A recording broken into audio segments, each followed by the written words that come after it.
Donc bonjour à tous, vous allez trouver dans la vidéo qui suit un résumé des principales étapes que vous devez accomplir pour pouvoir créer vous-même vos propres animations. Donc première étape à faire, c'est d'aller sur goanimate.com. Lorsque vous êtes rendu là, vous devez vous enregistrer. Vous devez cliquer sur l'onglet Sign Up, écrire votre adresse de courrier électronique, puis ensuite vous allez devoir écrire votre nom ainsi que votre mot de passe et confirmer votre mot de passe. Finalement, vous allez terminer cette étape-là en acceptant les termes d'utilisation de l'application GoAnimate, puis vous allez cliquer sur Sign Up. Lorsque cela va être fait, vous allez recevoir un courriel de la part de GoAnimate qui vise en fait à vérifier votre adresse de courrier électronique. Donc, vous allez voir vos messages, vous ouvrez ce message-là, puis vous allez simplement aller cliquer sur le lien qui va vous permettre de confirmer que votre adresse de courrier électronique est bien valide. Ensuite, vous allez pouvoir accéder au site de GoAnimate en cliquant sur Login. Puis là, ce que vous allez faire, c'est simplement écrire votre adresse de courriel, la même que vous avez utilisée pour tantôt lors de la confirmation. Puis vous allez écrire le mot de passe que vous avez choisi pour l'application web GoAnimate.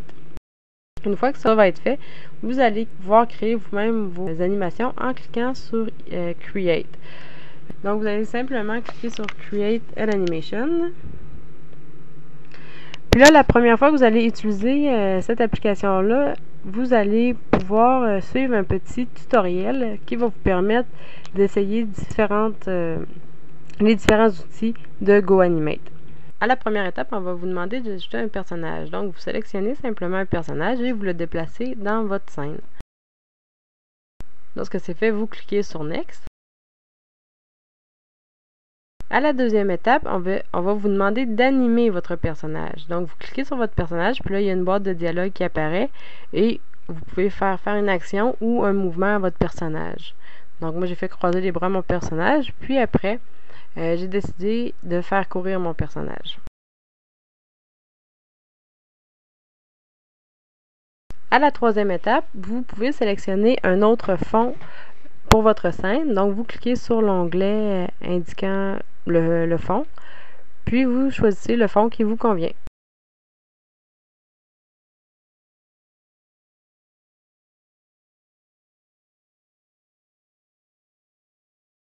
À la quatrième étape, vous avez l'opportunité d'ajouter du son à votre scène. Donc, vous cliquez sur la note de musique, puis vous choisissez la musique qui vous convient. Si on va voir au bas de l'écran, on voit le son qu'on a ajouté, puis on peut modifier la durée du son. Moi, j'ai choisi de le faire durer seulement sur une scène.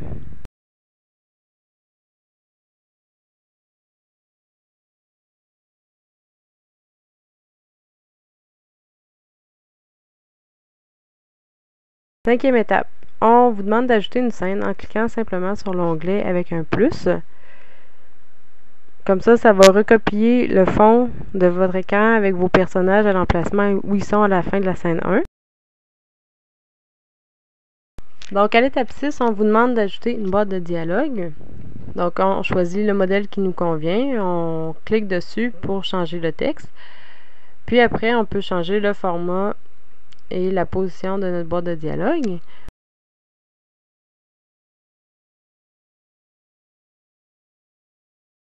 On peut également modifier la couleur du texte, la couleur de la bulle et déplacer la queue de la bulle pour pointer en direction du personnage qu'on veut faire parler.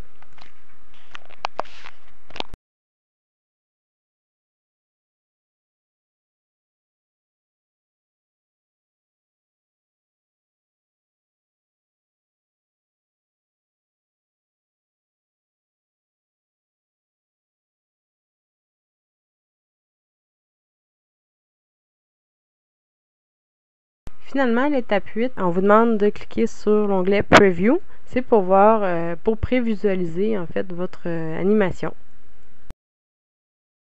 Voir si ça vous convient. Si ça vous convient pas, vous pouvez la rééditer. Ou si ça vous convient, vous pouvez la sauvegarder et la publier pour que d'autres internautes puissent la voir. Un dernier conseil avant que vous passiez à la création de vos propres animations, n'oubliez pas de sauvegarder fréquemment votre travail. Vous le faites simplement en cliquant sur l'onglet Save. C'est important car il n'y a aucune copie de sauvegarde qui s'enregistre sur votre ordinateur, tout est sur le web. Lors de la première sauvegarde, on va vous demander d'indiquer un titre et d'indiquer des mots-clés. C'est obligatoire. Puis, ce qui est optionnel, c'est d'inscrire une courte description de votre animation. Ensuite, vous devez sélectionner si vous voulez enregistrer votre animation comme un brouillon ou comme une animation qui sera publiée, qui sera donc diffusée sur le web. Puis, vous décidez si l'animation va être privée ou va être publique, donc pourrait être vue par n'importe qui. Donc, vous choisissez ces paramètres-là, puis vous sauvegardez une copie de votre animation. Vous pouvez faire cette étape-là plusieurs fois pendant votre travail pour être sûr de ne pas perdre ce que vous avez fait. Lorsque votre animation sera publiée sur le web, n'oubliez pas de copier l'adresse URL de votre animation et de me la faire parvenir par courrier électronique pour que je puisse corriger votre travail.